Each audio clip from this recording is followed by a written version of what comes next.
Et donc, rebonjour et bienvenue sur cet espace dédié au site mécaniqueuniverselle.net.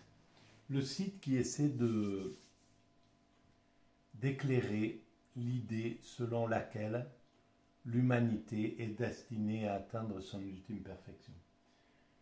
Alors, pour, euh, pour confronter un petit peu cette idée à l'histoire de la philosophie, euh, je, je lis des ouvrages, je trouve des ouvrages de temps en temps en brocante qui viennent, on pourrait dire par hasard, en fait, je ne crois pas du tout au hasard, je pense que tout est écrit, mais bon, ça fait partie d'autres vidéos et je vous renvoie à l'écoute ou à la lecture sur le site mécaniqueuniverselle.net de ce que je dis du hasard et de la destinée. Alors, les dernières vidéos, pas les dernières tout à fait, mais juste un petit peu avant, elles étaient consacrées à Saint-Simon euh, à partir d'un bouquin de Victor Delbos, écrit dans les années 20. Et donc, il parlait un petit peu de la théorie de Saint-Simon sur l'histoire de la philosophie. Il finissait comme ça, il finissait par Saint-Simon et Auguste Comte, en passant par l'histoire de la philosophie française, en commençant par Descartes, il arrivait par là, voilà.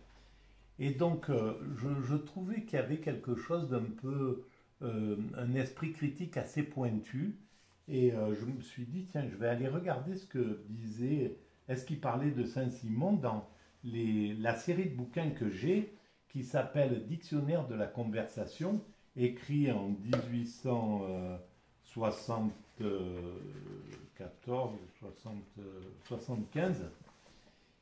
Et effectivement, il y a un passage sur Saint-Simon. Alors Saint-Simon, il y a d'abord Louis de Rouvroy, duc de Saint-Simon. Je pense que c'était son père ou quelqu'un de sa famille.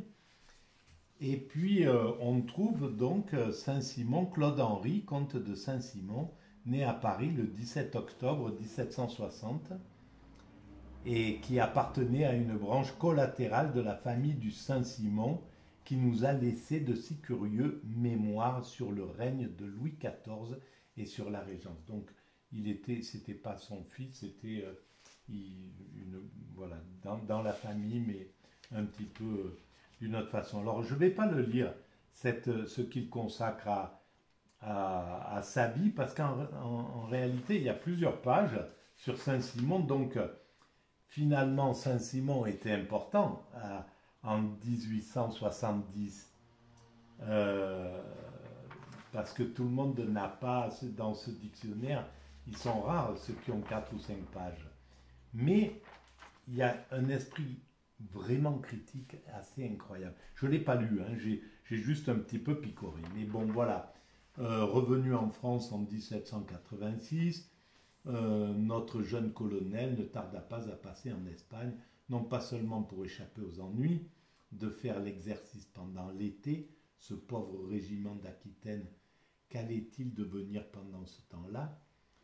Bref, il faut le lire, mais je le mettrai sur le site Mécanique Universelle, ces pages. À la fin de 1797, les bénéfices réalisés par Redern et Saint-Simon dans leurs diverses opérations représentaient un actif de plus de 150 000 francs. Donc il est un peu dans le business, là, à cette époque-là. Après, à la paix d'Amiens, il allait faire un tour à Londres pour s'assurer si les Anglais avaient découvert de nouvelles idées générales. Et il revint d'Angleterre avec la certitude que pour le quart d'heure, les Anglais n'avaient sur le chantier aucune idée capitale neuve. Voilà, donc lui, il faisait partie des idées capitales neuves, etc. Donc ensuite, qu'est-ce que il avait vécu riche, entouré, recherché. Il commence cette autre vie silencieuse, misérable, isolée, calomniée, abreuvée de mille déboires, et dont les soins de quelques disciples n'adoucirent l'amertume que dans les dernières années de sa vie. Voilà, alors, donc, c'est après une vie un peu turbulente, mais c'est la nature, c'est comme ça que nous sommes organisés en tant qu'êtres humains. On arrive sur cette planète avec d'abord une fragilité, on doit être choyé, etc., pour devenir un enfant, puis on devient un adulte, enfin un adolescent, et là on commence à avoir une énergie créatrice, une énergie débordante, une envie de faire des choses. Là, le corps est fait pour ça, donc on se réveille le matin avec un potentiel d'énergie à dissiper, qu'il va falloir dissiper. Alors certains partent à l'aventure, sortent, etc., etc. Et puis le soir, on a épuisé cette énergie, on se couche, on restaure cette énergie, et le matin, on recommence. Et c'est extraordinaire, parce que c'est comme ça qu'on construit l'humanité, et qu'on la conduit vers son ultime perfection dont je parle. Je dis que l'humanité, nous construisons la perfection vers laquelle se dirige l'humanité. Eh bien, c'est tout à fait bien organisé. Puis à un certain moment, on perd cette énergie, etc. Alors on rentre on va vers le spirituel, vers la réflexion, vers la capacité d'écrire, voilà, de passer à un autre niveau, d'enseigner, de transmettre ce qu'on a connu, etc. La vie est une pure merveille, en fait. C'est extrêmement bien fait. C'est génial, quoi. Et puis à la fin, on perd un peu l'ouïe, l'œil, la vue, les sens, on n'a plus de désir, nos désirs sexuels diminuent, etc. Donc on n'a plus du tout les mêmes choses, et on est obligé c'est une façon de se renfermer vers l'intérieur, de venir vers l'intérieur. Et l'intériorité, c'est l'aptitude à l'extase. Et normalement, on devrait, si on suivait la logique, on arriverait à cet état-là où les choses sont extrêmement faciles. Il est plus facile déjà de mourir quand il y a 100 ans que quand il y en a 60 ou 50 ou 40. Voilà. Donc tout est bien organisé. Il y a une sorte de perfection. Alors il continue, etc. Et là, il commence un petit peu à parler de ça. Mais qu'est-ce donc que cette théorie générale, inconnue par les savants de son temps? Dira-t-on, c'était ces idées générales sur l'organisation de la science, de la société et de la vie humaine qu'il se proposait de formuler dans une encyclopédie nouvelle. Donc il avait cette vision C'est extraordinaire, parce que ce dont il a pensé, l'encyclopédie, c'est Wikipédia, et c'est hallucinant, Wikipédia. C'est incroyable, quoi. Et là où nous en sommes arrivés au point de l'humanité avec Wikipédia, avec les nouveaux ordinateurs qui vont avoir des capacités de calcul mais inouïes, et puis l'intelligence artificielle, quand elle sera maîtrisée et qu'on aura sorti de la peur légitime qu'on a au début de toutes les inventions. Toutes les inventions entraînent une sorte de peur, et puis cette peur finit par se dissiper et les choses rentrent dans l'ordre. Donc il a déjà une idée voilà, sur l'encyclopédie. Alors, cependant, la misère, la détresse même, était venue accabler le petit-neveu de Charlemagne, qui, après avoir épuisé ses dernières ressources, a imprimé ce discours préliminaire de son encyclopédie nouvelle, et n'ayant pas rencontré de libraire qui consentit à s'en charger, se trouva plus d'une fois réduit en 1811 et 1812. C'est lui-même qui nous l'apprend à vendre ses vêtements pour avoir du pain. Bon, c'est quand même assez tragique, hein, même si c'est peut-être quelques années avant Cosette, un petit peu Cosette. Mais bon, mais c'est certainement ce qu'il a vécu, et c'est vraiment incroyable, quoi. Il obtint enfin au mont-de-Piété un emploi de copiste qui lui valait 1000 francs par an. Bon, enfin bref, il a eu une vie vraiment, une vraie vie, une vraie pleine vie d'être humain. La plupart du temps, c'est pas le seul à être dans cette chose-là. Bon, malgré, je saute tous les trucs, malgré ses succès relatifs, Saint-Simon n'avait point encore épuisé la coupe des amers déboires. vint le moment en mars 1823 où elle déborda. Alors le courage lui manqua tout à fait, et demandant au suicide un remède à ses souffrances morales, il essaya de se brûler la cervelle, mais ne réussit qu'à se crever un œil. Notre philosophe vit le doigt de Dieu dans cette épreuve et se résigna à vivre encore pour le plus grand avantage de la théorie générale. Ah, quand même, pour le plus grand avantage de la théorie générale. Formidable. Il reprit en conséquence ses travaux avec une nouvelle ardeur et quelques mois après, toujours secondé par quelqu'un de ses disciples, il publia le premier cahier de son catéchisme industriel, dont les autres parurent dans le courant de 1824. Voilà. On baisse, on va un peu plus loin encore. Aimez-vous les uns les autres comme des frères. Ce précepte contient le principe de l'égalité dans la vie sociale et nous impose le devoir de consacrer la plus sérieuse et la plus active sollicitude à l'amélioration du sort des travailleurs. Saint-Simon mourut à Paris le 19 mai 1825, peu de temps après avoir publié ce dernier ouvrage. Sans doute, dans son fatras politique et philosophique, on ne laisse pas que de rencontrer quelques observations justes, quelques idées vraies, mais il ne fait en cela que répéter ce que d'autres ont dit avant lui, et il n'a pas à beaucoup près le mérite de la priorité. C'est quand même, bon d'accord, mais même, oui, sans doute, mais ça peut être dit déjà de façon plus douce, ça peut, voilà, voilà, plus bienveillante. Toutefois, on peut le considérer à bon droit comme le père du socialisme. Et c'est écrit en 1875, parce que c'est dans ses déclarations contre l'ordre social actuel que l'école dite socialiste a puisé sa haine ardente pour le capital. Alors, je ne sais pas s'il y avait vraiment la haine ardente contre le capital. Si c'était le cas, c'est une erreur.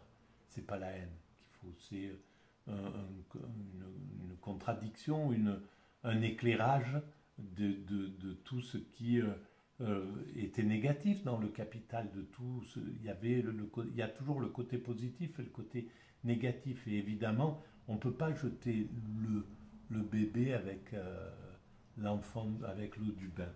Il faut voilà, prendre en compte cette chose-là. Ces stériles et hypocrites doléances sur les souffrances des travailleurs, c'est quand même, bon voilà, je ne sais pas qui c'est qui a écrit ça, il n'a pas signé, mais voilà, on voit du côté où il est. S'il ne comprend pas en 1875 les souffrances des travailleurs, c'est que voilà, il ne veut pas les entendre et les connaître parce qu'elles étaient extrêmement bien déjà expliquées et elles étaient inouïes, les souffrances des travailleurs de l'époque dans les usines, etc. Enfin, le germe des idées politiques qu'elle s'est efforcée depuis de réaliser et dont le but hautement avoué est de ramener les hommes à la communauté des biens, ou plutôt de les y conduire, car nous sommes de ceux qui croient que la distinction du tien et du mien est d'ordre divin et a existé de toute éternité. Voilà, donc la possession, ce qui est à moi, ce qui est à toi est à toi. Car nous sommes de ceux qui croient. Donc c'est clair que celui qui a écrit ça, mais malgré tout, il y avait beaucoup de... On sent qu'il est à l'opposé. Mais il n'y a pas la haine qu'on peut retrouver, qu'on retrouvera dans les années 20 en France et qu'on retrouve aujourd'hui sur CNews ou ailleurs, entre les gens quand ils s'affrontent ou quand ils confrontent leurs idées, et à quel point ils arrivent à mettre une violence, un désir de détruire l'autre. Là, il y a une contradiction, mais il n'y a pas du tout de désir de détruire ce qu'il a fait. Mais par contre, voilà, il appuie son truc. Alors, ce que je voulais surtout lire, c'était ça, c'était le saint-simonisme. Parce que j'avais pas compris que Saint-Simon, il est à l'origine d'un nouveau catéchisme, d'une nouvelle religion en somme, d'une tentative au moins, où des gens se sont reconnus là-dedans, et alors apparemment ils existent. c'est quelque chose qui persiste aujourd'hui. J'aimerais bien savoir ce que c'est, si certains en ont des connaissances, qu'ils l'écrivent sur l'espace. Et donc, c'est vrai, c'est intéressant parce que c'est légitime, parce que c'est christique en somme. Hein, ça a toutes les qualités pour faire une nouvelle religion. Bien sûr, ça éclaire les injustices, ça veut amener de l'amour, ça préconise l'amour universel, etc. Donc il y a tous les ingrédients qui sont là, c'est tout à fait normal. Alors Saint-Simonisme, c'est le nom qu'on a donné, alors voilà ce qui est écrit à ce niveau-là. C'est le nom qu'on a donné à l'ensemble des doctrines économiques et politiques professées par l'école socialiste que les disciples de Saint-Simon fondèrent tout aussitôt après la mort de celui qu'ils appelaient leur maître. Ces doctrines, dont les tendances immorales et corruptrices furent justement flétries par la justice du pays, ont été exposées et appréciées, de même que leurs transformations diverses racontées dans les divers articles de ce dictionnaire consacré aux principaux Saint-Simoniens. Voyez Bazard, Buscher, Chevalier, Michel, Enfantin, Leroux, Pierre Leroux. Bien sûr, Pierre Leroux, si c'est lui, à côté de Salin, il y a... j'aimerais bien savoir si c'est lui. C'était un architecte qui a fait une sorte de phalanstère. Bref, voilà comment il était consacré. Donc on sent que c'est écrit par les réactionnaires de l'époque, par ceux qui étaient... Donc ce dictionnaire de la conversation, c'était voilà, c'était tout le mouvement réactionnaire qui était là. Les progressistes, ils écrivaient ailleurs, c'était ailleurs. Alors quels étaient les ouvrages qui parlaient de ces progressistes? C'est comme à l'époque de l'impressionnisme, c'était la même époque d'ailleurs. Il y avait les galeries et les expositions qui exposaient les pompiers, les classiques, les peintres qui étaient du côté du pouvoir, du côté de l'État, du côté du système, et puis les impressionnistes qui arrivent et qui sont dans des voies de garage, etc. Et c'est encore le cas aujourd'hui. Sur CNews, c'est les réactionnaires, c'est exactement les mêmes qui écrivaient sur le dictionnaire de la conversation, qui exposaient les pompiers dans les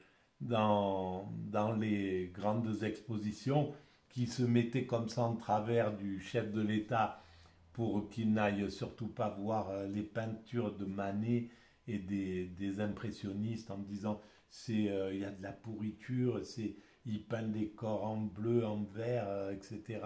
Bon bref, voilà. Et on est exactement avec ça, avec les gens qui parlent et qui commentent l'actualité sur CNews, ceux qui l'animent et ceux qui le commentent, c'est les mêmes réactionnaires. Voilà. Et il y a un espace qui est ailleurs, sur France Culture ou ailleurs, où on trouve la critique et sur voilà, les nouveautés. Alors, etc., etc. Et au journal Le Globe, qui leur servait d'organe. Nous n'avons donc pas à y revenir. Alors ça, c'est très intéressant. Ben, justement, j'étais en train de me demander quel était l'opposé. Et ben, c'était sur Le Globe. Ça, c'est très intéressant. Je vais essayer et de trouver Le Globe et de trouver... et d'abord de lire donc Bazard, Buchez, Chevalier, Enfantin. Et donc j'ai trouvé, parce que sur ce dictionnaire de la conversation, il y a tout. Bazar, il y a d'abord ce mot arabe dont l'équivalent en français est trafic de marchandises. Et Bazar, Saint-Amand. Bazar Saint-Amand. Voilà. Donc, beaucoup de choses déclinent, beaucoup de termes et de mots déclinent de la période où la France a été en contact étroit avec l'islam et avec le monde arabe, et qui nous ont laissé beaucoup de choses, évidemment. Alors, ce bazar de Saint-Amand, l'un des fondateurs du saint-simonisme, naquit à Paris en 1791 dans une riche famille de bourgeoisie. Ça, c'est extraordinaire. Que quand les bourgeois quittent leur ligne toute tracée, qui serait dans le confort le plus absolu, pour aller défendre le peuple et les idées progressistes, etc. C'est le cas de Jean-Paul Sartre, etc. Et c'est pour ça que les critiques de Jean-Paul Sartre par certains philosophes contemporains pour essayer de faire passer, de faire mousser encore plus Camus, qui à mon avis, c'est deux choses vraiment différentes. J'ai de nombreuses vidéos là-dessus, sur Sartre et Camus. Vous pouvez regarder dans les... vous tapez Camus, Sartre, et vous tombez sur ces vidéos-là. Et où je montre bien la différence entre les deux. Au sortir du collège, il fut admis dans les bureaux de la préfecture de la Seine, où il obtint une place à la division de l'octroi. Je ne vais pas le lire, ça va venir dans la prochaine vidéo. Mais voilà, on va lire un peu tous ces enfants du maître Saint-Simon. Comme ça, on va comprendre, parce qu'il ne donne pas tellement sa théorie là-dessus. Sans doute vers la fin, mais ça doit être succinct. Tandis que là, on aura un petit peu la théorie de Saint-Simon par ces gens-là. Voilà, je vous remercie de votre écoute. Si vous pensez que pertinent que cette vision atypique et neuroatypique émise par un cortex autiste Asperger, vraisemblablement, on verra quand je serai complètement détecté, mais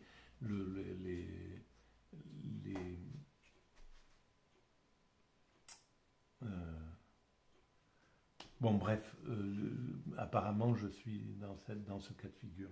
Excusez mes défaillances de mémoire dues au manque d'oxygénation. Donc si vous pensez que c'est pertinent, vous pouvez mettre donc des pouces, vous abonner, c'est gratuit, et ça permet de donner de la visibilité aux vidéos. Vous pouvez laisser des commentaires, j'y réponds systématiquement. Vous pouvez utiliser ces textes sans en détourner le sens, évidemment. Voilà, ça appartient à l'humanité. Et vous pouvez, oui, donc en parler à vos amis. Voilà, je vous remercie pour cette écoute. À très bientôt.